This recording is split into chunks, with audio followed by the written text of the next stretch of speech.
Hello friend, তোমরা সবাই কেমন আছো?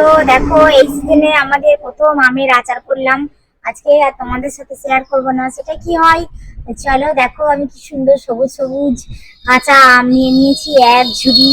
অতগুলো আমি করবো না, ওর থেকে 1 কিলো মতো আম আমি কেটে নিয়েছিলাম লম্বা লম্বা স্লাইস করে। তো দেখো, আর এখানে আমি একটা মশলা তৈরি করে নেবো ভাজা। দিয়েছি লবঙ্গ, গোলমরিচ, জিরে, মৌরি, ধনে, শুকনো লঙ্কা, তেজপাতা। সবগুলো আমি ভেজে রেখে দিয়েছি। এদিকে ফোড়নের জন্য নিয়েছি শুকনো লঙ্কা, তেজপাতা আর 5 ফোড়ন। আমি এটা চিনি দিয়ে করব না আজকে, আজকে করব গুড় দিয়ে। তো দেখো, গুড় নিয়ে নিয়েছি। কড়াইয়ে আগে আমি মশলাটা, শুকনো যেটা ভাজা মশলা করব সেটাকে রেডি করে নিচ্ছি। তো শুকনো লঙ্কাটা একটু তেলে নিয়ে তারপর এলাচ, লবঙ্গ দিয়ে দিলাম। ওটা একটু গরম করার পর দিয়ে দেব হচ্ছে ওর মধ্যে জিরে, ধনে, মৌরি আর হচ্ছে তোমাদের অল্প একটু মেথি। তো দেখো, ওটা হয়ে গেছে আমার হালকা গরম করা। এর মধ্যে এবার কড়াতে দিয়ে দিলাম আমি তেল। তেলের মধ্যে দিয়ে দিলাম শুকনো লঙ্কা, 5 ফোড়ন আর হচ্ছে তেজপাতা। ওটা আমি একটু গরম করে নেবো। গরম হয়ে গেলে ওর মধ্যে দিয়ে দেবো কেটে রাখা আমগুলো। তো দেখো, আমগুলো আমি একে একে দিয়ে দিলাম।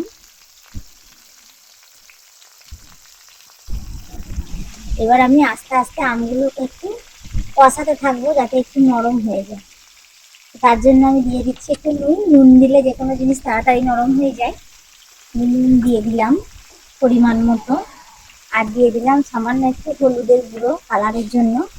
দেখো, এবার আমি কষাতে থাকবো। আর ওদিকে আমি এক কাজ করি, ব্লেন্ডারের মধ্যে ভাজা মশলাগুলো নিয়ে একটা, খুব মিহি পেস্ট করব না, একটু দানা দানা পেস্ট করে রেখে দেবো মশলাটা।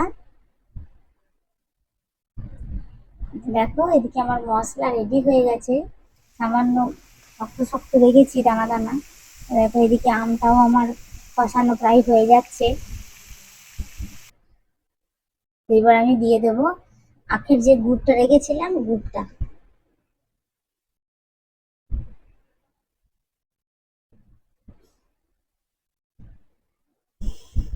গুড়টা দিয়ে আমি জল দেবো না, গুড়ের মধ্যেই আমার আমটাকে ফুটিয়ে সেদ্ধ করতে হবে। আমি আস্তে আস্তে নাড়িয়ে দিলাম। তো দেখো, গুড়টা জল হয়ে গেল, গুড়টা থেকেই জল ছেড়ে দিয়েছে। এবার আমি ফুটতে দেবো। ফুটে ফুটে গরম হয়ে মসতে থাক। দেখো, মিনিট 5 পরে দেখছি কত সুন্দর ফুটতে শুরু করেছে আমার আমটা। দেখো, এইবার আমি দিয়ে দিলাম যে গুলিয়ে রেখেছিলাম ওই মশলাটা। আমার আমের আচার প্রায় শেষের দিকে।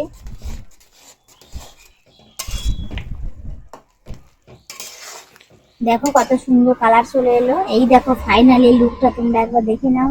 দারুণ টেস্ট হয়েছিল। তো তোমরা একবার এইভাবে বানিয়ে খেও বাড়িতে। টাটা।